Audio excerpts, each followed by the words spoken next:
ताश के पत्तों में छिपी मौत के बेरंग किस्से, नई पीढ़ी को डराने की कोशिश में नाकाम रही फिल्म। एक अच्छी कहानी, एक चुस्त पटकथा, बेहतरीन कलाकार और साथ में दर्शकों की रूह को छूता संगीत, किसी भी 90 मिनट की फिल्म के लिए ये चल निकला फॉर्मूला है। करीब 90 मिनट की हॉरर फिल्म टेरो में ऐसा ही कुछ करने की कोशिश की गई है।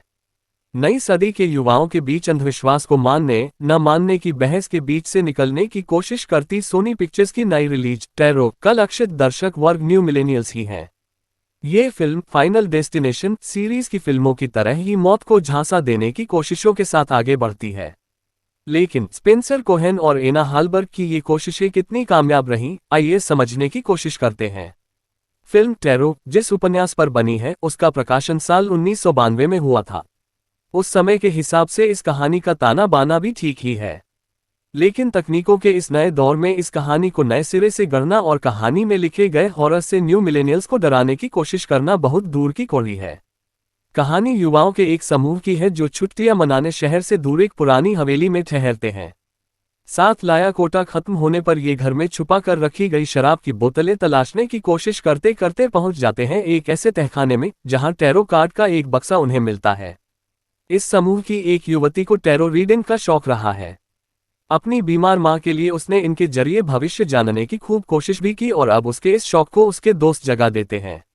वह सबके लिए कार्ड फेंकती है, उन्हें वृत्त में सजाती है और सबकी सूर्य राशियों के अनुसार उनका भविष्य बांचती है।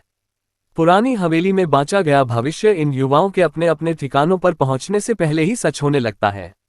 जिसका जो कार्ड निकला था और उसका जो भी भविष्य बांचा गया था वह सच होने लगता है। पुलिस आती है, तफ्तीश शुरू होती है, लेकिन एक एक कर मर रहे अपने साथियों के तार एक बार टैरो कार्ड से जुड़े होने की बात समझ आते ही जंग शुरू होती है इन शापित कार्ड्स को नष्ट करने की। फिल्म टेरो की सबसे कमजोर कड़ी इसकी कहानी ही है। नई सदी में नए हॉरर की जरूरत है, लेकिन ये फिल्म बहुत ही घिसे पिटे हॉरर फॉर्मूले को दर्शकों डराने का आधार बनाती है। फिल्म की शैतान आत्मा रूप बदलने में माहिर है और शेप शिफ्टिंग का ये पुराना आजमाया फॉर्मूला भी यहाँ अपना असर नहीं जमा पाता है। फिल्म टेरो न्यू मिलेनियल्स की हॉरर फिल्म सिर्फ कहने भर को है। इसमें डराने के लिए इस्तेमाल किए गए जंप स्केयर्स और स्क्रीन पर पड़ते खून के छींटे इसे किसी भी तरह आज के समय की फिल्म नहीं बनने देते। फिल्म की शूटिंग बहुत ही कम रोशनी में की गई है। निर्देशक द्वय की सोच इसके पीछे शायद लगातार एक डरावना माहौल बनाए रखने की होगी, लेकिन अच्छा हॉरर अब सिनेमा के पर्दे पर वही होता है जो चकाचौंध कर देने वाली रोशनी के बीच घटित हो। हॉरर सिर्फ रात में ही अब नहीं होता, ये दिन के उजाले में भी किसी की जान ले सकता है। मौत आने का तरीका पता हो और मरने वाले को इसका अंदाजा भी हो जाए, इसके बाद भी वह खुद ही मौत के करीब दौड़ जाए, ये सब अब फिल्मों में बहुत हो चुका है। स्पेंसर कोहेन और एना हालबर्ग की पटकथा कमजोर है और उनका निर्देशन बहुत ही पारंपरिक और एक फर्मे में गढ़ा हुआ दिखता है। दोस्तों के समूह में इनकी आपसी दोस्ती के तार भी वे ठीक से नहीं बुन पाए हैं।